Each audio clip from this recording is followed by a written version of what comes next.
Hello students. इसके पहले आपने देखा था कि वाष्प दाब में अपेक्षित अवनमन को हमने बोला था 3 फेज में पढ़ाने के लिए, बोला था ना। वाष्प दाब में अपेक्षित अवनमन को हमने 3 फेज में बोला था पढ़ाने के लिए। तो पहले हमने वाष्प दाब को पढ़ा दिया और आपने पढ़ भी लिया है।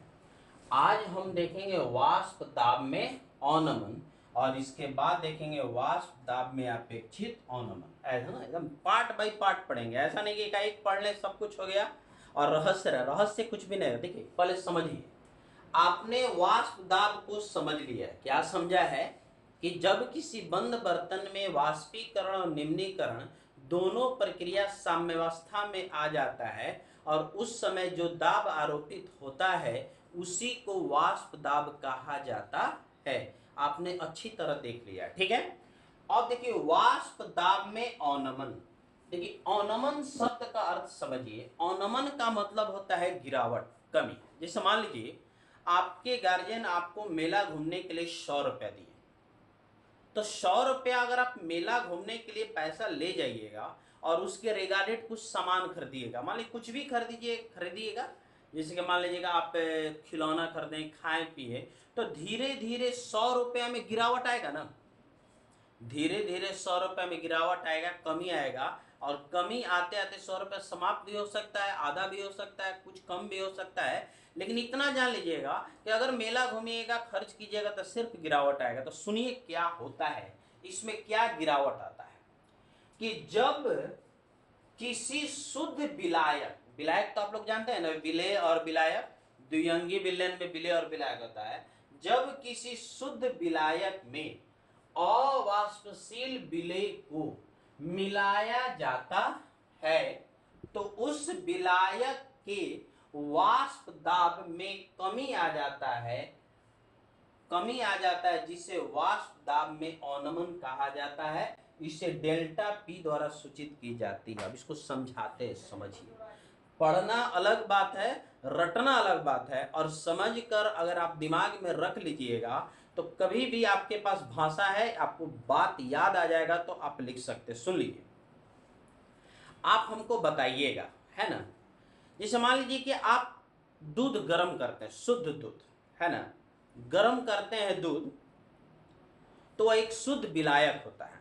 जब गर्म करते हैं तो गर्म हो जाता है। गर्म होके जैसे ही उफान मारने लगता है, आप उसमें थोड़ा सा चीनी मिला दीजिए। जैसे ही चीनी मिलाइएगा, दूध का जो उफान होता है, उबलना होता है, थोड़ा कम हो जाता है। सुनिएगा ध्यान से। जब वह शुद्ध दूध था तो वह एक विलायक था। और जैसे ही विलेय के रूप में आपने उसमें चीनी मिलाया, विलेय के रूप में आप जैसे उसमें चीनी मिलाएंगे तो वह विलयन बनेगा। और जब वह विलयन बन जाएगा तो उसके वाष्प दाब में कमी आ जाएगी और इसी कमी को कहा जाता है वाष्प दाब में अवनमन। जैसे मान लीजिए आपके पास 100 रुपया है और आप बाजार में जाकर 10 रुपया का कोई वस्तु खरीदें, तो आपका वाष्प दाब में अवनमन यानी कमी कितना आया, 10 रुपया के आया। तो यहाँ जैसे ही शुद्ध विलायक में आप अवाष्पशील, देखिए यहाँ पर तर्क है, अगर वाष्पशील मिलाइएगा तो विलेय के कणों की संख्या में परिवर्तन आ जाएगा, फिर यहाँ पर वन टॉप फैक्टर लग जाएगा। तो यहाँ पर इस बात पर ध्यान देना चाहिए कि जो विलेय होना चाहिए वह वाष्पशील होना चाहिए। तो जब अवाष्पशील विलेय को जैसे ही मिलाइएगा, अवाष्पशील माने क्या कि जिसका वेपराइजेशन न हो, जैसे इसको मिलाइएगा उसके वाष्प दाब में कमी आ जाएगी, गिरावट आ जाएगी, जिसको कहा जाता है वाष्प दाब में अवनमन। That's will be denoted by delta P. गौर करिएगा, माना कि विलायक का वाष्प दाब क्या है, पी नॉट, और विलयन का वाष्प दाब क्या है, पी एस। और वाष्प दाब में अवनमन क्या है, डेल्टा पी। और डेल्टा पी बराबर होता है P nought minus P S. यानी विलायक का वाष्प दाब और विलयन के वाष्प दाब का जो अंतर होगा, इसको भी कहते हैं वाष्प दाब में अवनमन। विलायक का वाष्प दाब और माइनस विलयन का वाष्प दाब, इन दोनों का जो अंतर होगा इसको भी कहते हैं वाष्प दाब में अवनमन। अब देखिएगा, वाष्प दाब में अपेक्षित अनमन, ये अनमन समझ गए ना, अनमन का मतलब गिरावट, जो कमी आएगी, यानी शुद्ध विलायक था और जैसे ही विलयन बन गया उसके वाष्प दाब में कमी आई, जिसको कहा जाता है वाष्प दाब में अनमन। अब ध्यान दीजिएगा, वाष्प दाब में अपेक्षित अनमन, देखिए अपेक्षित मतलब होता है तुलना, अपेक्षित मतलब क्या होता है, तुलना। तो जब आप मेला घूमने गए थे 100 रुपया लेकर, और जब कमी आएगी तो आप तुलना 100 रुपया से नहीं करिएगा, ऐसा नहीं ना उसकी तुलना 5 लाख से कीजिएगा, जितना आपके पास रहेगा उतना से ही तुलना कीजिएगा। मान लीजिए आप मेला घूमने 2 मित्र गए, आपके पास 100 रुपया और एक के पास 500 रुपया रहेगा, तो दूसरा मित्र तुलना 500 से करेगा, तो हम तुलना करेंगे 100 रुपया से। तो यहाँ तुलना करना होगा, तो किससे तुलना करना होगा, विलायक के वाष्प दाब से।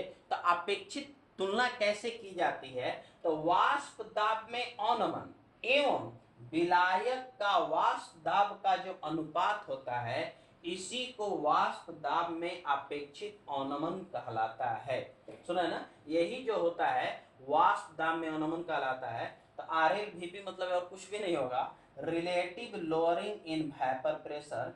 इतना बड़ा शब्द था, हमने जिसको संक्षेप में लिख दिया है क्या, relative lowering in vapour pressure, वाष्प दाब में अपेक्षित अनमन, delta P by P nought, और डेल्टा P बराबर क्या होता है, तो P nought minus P S by में पी नॉट, यानी वाष्प दाब में अपेक्षित अनमन अगर करना होगा तो वाष्प दाब में अनमन और विलायक के वाष्प दाब का जो अनुपात होता है, इसी को कहा जाता है वाष्प दाब में अपेक्षित अनमन।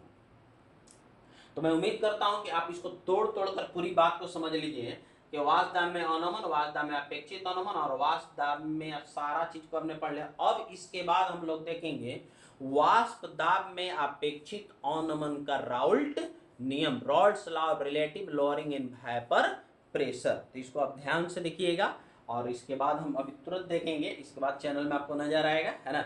छोटा छोटा वीडियो बनाने के पीछे कारण कि तुरंत अपलोड होता है, और छोटा वीडियो देखने का भी एक आनंद होता है। लंबा लिफाफा रहेगा तो आप फॉरवर्ड कर करके देखिएगा, थोड़ा थोड़ा देखिए, समझने की कोशिश कीजिए, और प्रतिदिन वीडियो जाएगा, एक दिन में मिस नहीं होगा। सिलेबस कंप्लीट रूप से खत्म होगा इस पर भी, और ऑफलाइन भी खत्म करेंगे। बस विश्वास कीजिएगा तो हमें हिम्मत मिलेगा, विश्वास आप डगमगाइएगा तो हमें बुरा लगेगा कि आपको अगर हम पर विश्वास नहीं है तो फिर पढ़ने का कोई मजा नहीं मिलेगा, समझ रहे हैं।